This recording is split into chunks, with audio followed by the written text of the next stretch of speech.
Between approving concealed carry, same-sex marriage, and medical marijuana to passing the biggest pension overhaul in recent history, Illinois lawmakers were busy this year. NCTV 17's Whitney Goodbread has more. Illinois lawmakers turned out 4 major laws this year that will impact Illinois residents come 2014. In July, Illinois officially became the final state allowing residents to conceal and carry firearms. On the final day of the federal deadline, lawmakers overruled Governor Pat Quinn's tougher restrictions, such as limiting 1 gun at a time, and passed the state's first concealed carry law. I get emails from both sides of the issue where nobody's really happy, and usually when that occurs, there must be a compromise involved. House Bill 183 allows private businesses to post signs prohibiting firearms and restricts guns from schools, parks, libraries, and mass transit vehicles. Those interested in applying have to pay a $150 fee, take 16 hours of mandatory training, and have a valid FOID card. Also in July, Illinois became the 20th state to legalize medical marijuana. The 4-year trial program will be the strictest in the country. The reason I'm signing the bill is because it is so tightly and properly drafted. Under that new law, a patient cannot be prescribed more than 2.5 ounces of marijuana over 2 weeks.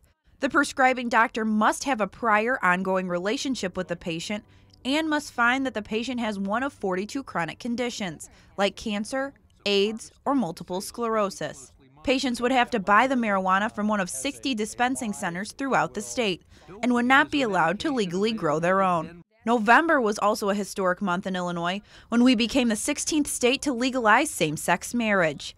Weeks after the State House and Senate passed SB 10, Governor Quinn signed the bill into law at a public ceremony.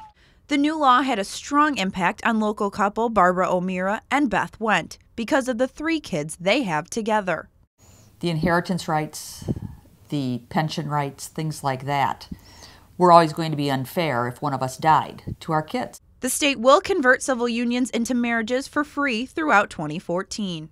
During the final special session for the Illinois General Assembly this year, a vote was pushed through in both chambers to overhaul Illinois' nearly $100 billion pension crisis. Naperville's Representative Darlene Singer was appointed by the governor to a bipartisan committee less than a year ago to find a solution to Illinois' pension problem.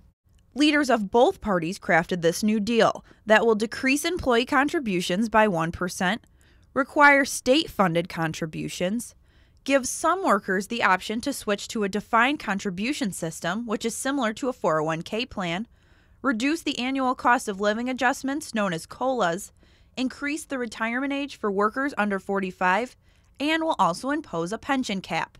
The passing of this bill does not mean that Illinois' pension problems are over.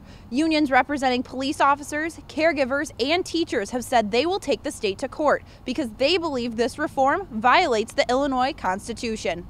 The new laws for concealed carry and medical marijuana take effect January 1st, with same-sex marriage and the pension reform following 6 months later on June 1st.